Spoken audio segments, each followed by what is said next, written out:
subscribe to everyone. Yes. Always subscribe. Do it. So now. much subscribe. Please. We'll put that in the beginning. What are you waiting for? Yeah, do it at the beginning before everybody leaves. Yeah. We'll see ya. How many cameras? It's YouTube section. How many cameras do we have here? Good morning. We are here live at the Super Bowl of pig butchering. The teams are slowly starting to make their way onto the field. We have not seen the team captains yet, but we are in the pregame area. We're getting everything set up. It's going to be an exciting day, big day here.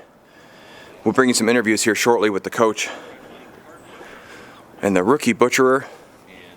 I'm very excited. It's first time in the big leagues on a stage this side. The veteran butcherer and the rugby player, all coming up here shortly. We'll see you in a minute.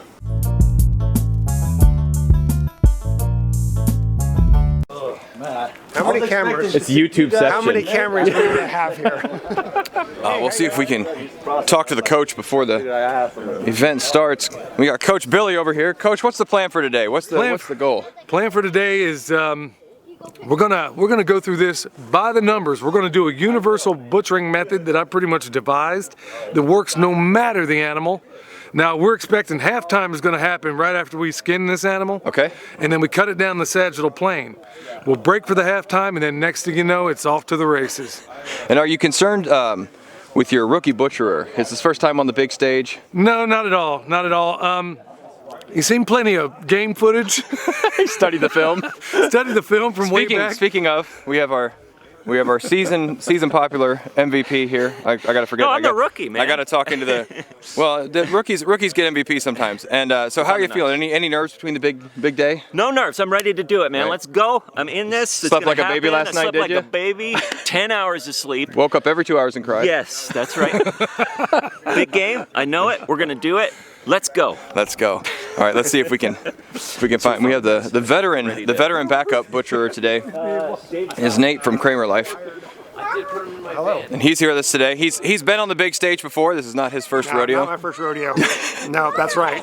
I'm going to teach everybody how it's done. Yes. After Billy's done teaching everybody how it's done. He's the guy that stands behind him and goes, "That's right. That's right. That's Yep, right. you're Yep. doing that correctly. Yep, Wait, that's wait, good. wait. Yeah. I approve. Keep going. It's awesome. Thank you. Thank you for that. We'll see you at halftime. I'm not thinking about them now, so I do it all the time. We also have a rugby player with us for some reason, who is here on the sidelines. What are your thoughts for today? Well, I'm just really excited to be here. I've been kicking since I was a little kid, and I just hope those big guys don't get me. There are some big guys here. The assistant coach back there with the knives. Probably. That's Billy's assistant coach, William. He's very dangerous. Very. If everyone can gather up here real quick. We're gonna get rolling. All right, folks. If we can get everyone to come out here, we're going to proceed. We're going to start the ceremony here. So it's approximately 8:45. Both pigs are down, and we're about to pull them out of the netting and start the processing process. Both kills went well. Animals didn't suffer, and we're gonna get on to turn them into carcasses. The tip of my knife is doing most of it. If anything, small cuts, small mistakes. So if anything, we're gonna cut into. We're going to let this kind of walk back, and then when you get to this point, it should pull. So there we go. You just work our way all the way around, and then we'll keep rocking. So what's really cool about this There's going to be a danger. is I'm sure some of you are watching who have come from my brother David the Goods channel, or Sean the Modern Yeoman, or the Kramer Life, or Billy from Perma Pastures, or Sing from the Little Growing Country Homestead. You're going to see like 6 different angles of this same thing going on. You're going to see 6 different views and what people thought was interesting and what they decided to put in their videos. If you watch the Kramer Life and Sean the Modern Yeoman, you're going to get the story of their homestead. And you're going to be with him as it grows. And they are very, very good storytellers. And they bring you along with them on the journey. If you're popping over from my brother's channel, you're used to seeing gardening, but you're going to see his view on what we're doing. Billy from Perma Pastures is the butchering expert, and he is very good at giving you the how-to videos, right? And if you're coming from my channel, you're used to seeing something a little wacky. But this is one of the coolest things. We've talked a lot about community mindset and Depression era mindset. And one of the things you're getting here is a community all coming together. Singh drove 4.5 hours. I drove 7 hours. My brother drove about 7.5 hours. Billy drove, I think, 1 hour and 20 minutes. The Kramer Life drove about 1.5 hours. All to be here with one family to help them process their animal. And it's really cool to see people coming together and doing something like this. I feel like Mikey in Mike TV from Charlie and the Chocolate Factory. That's what I felt like when I got here. I just showed up and it felt like I was on the set, man, in the place where it happens. It's really, really amazing being here. This isn't something that's an exclusive to, you know, people that do YouTube. This is something you can do in your community. You can develop this where you're at. And that's one of the things we highly recommend you do. Times are going to get hard here pretty quick. So find your people, find your community. Look at this. Look at that. It's just amazing. So it's about 11:30 and it is getting colder, not warmer, and there's rain on the way, so we are under the gun. So what we have set up over here is a mirror system where Billy is teaching on one half of the pig and then Sean is learning on the other side of the pig. All right, let me back you up. Yes. So there's 1, 2, 3, 4, 5. There you go. So it's right here. No, right here. Right here, okay. Yep. So go ahead and stick your knife in there. Find an arbitrary spot. No. Go all the way to the table. Pull it to you. Lay your knife down so you don't get, and then you're hitting the edge of the breastplate, so angle your knife that way. And then you're just going to cut right through it. It's all cartilage. There you go. Okay. Now. Same thing up here. And then over here, we have the second guy that's almost done.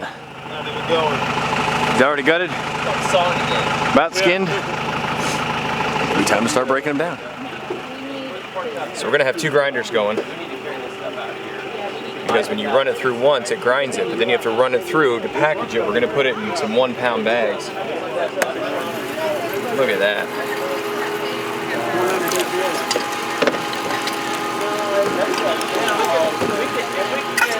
Well, it sounds like a horn. Very far away horn. Don't use your fingers no matter what. Even if I use my fingers, don't you use your fingers. I'm dumb.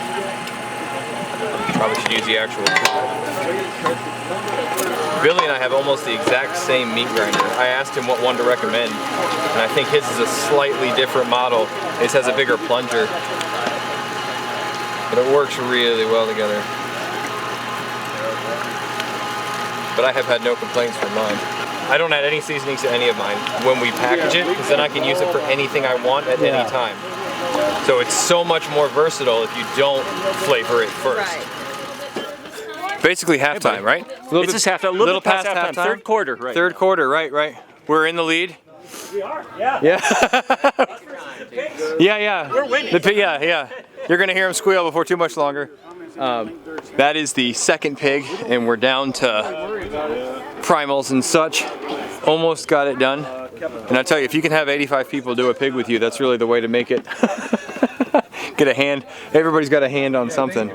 So even the kids have been helping out too. It's been great. So we got all the packaging stations rolling. The vacuum sealers are going.